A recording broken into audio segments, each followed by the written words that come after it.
மயில் பாருங்கள் எவ்வளோ அழகாக படுத்துட்ருக்குதுன்னு. ஃபுல் ரெஸ்ட் எடுக்குதுங்க மயில். இந்த மயில் பிடிச்சதுங்கன்னு ஒரு சப்ஸ்கிரைப் பண்ணுங்கள், லைக் போடுங்க. நம்ம என்ன பேசுகிறது எது பேசுகிறதுனே தெரியறது இல்லைங்க. ஜாலியாக போயிட்டுருக்குது பாருங்க. நம்ம தோட்டத்து மயில் தேனுங்க. நல்லா இருக்குதுங்களா? பிடிச்சதுங்கன்னு ஒரு சப்ஸ்கிரைப் பண்ணி வச்சுங்க. ஒன்னொரு மயில் இருந்ததுங்க, அது காணோம், நீ மேல்த்தே வருங்க. அதனால தான் சரி இவனை மட்டும் போட்டுடலான்ட்டு. அதுக்கு நம்ம கரிகால் நிந்தலில் இருக்கிற சாப்பிட்டுருக்குறானுங்க.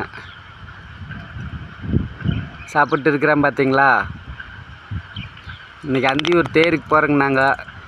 வாங்க லைவில் வர்ற. அதுவாக பார்த்திங்கன்னா இந்த மயிலுக்கெல்லாம் நீ விஷமாக இருக்குது. ஒரு 4-5 நாளைக்கு நாங்கள் ஓனோம்னு 1 வாரம் ஆனாலும் ஆகுங்க. பிடிச்சதுங்கன்னு ஒரு லைக் பண்ணுங்கள், சப்ஸ்கிரைப் பண்ணுங்கள். நம்ம விவசாயம் தான் பார்த்துட்ருக்குறேங்க. பாருங்களேன் எப்படி போயிட்டுருக்குறானுங்க.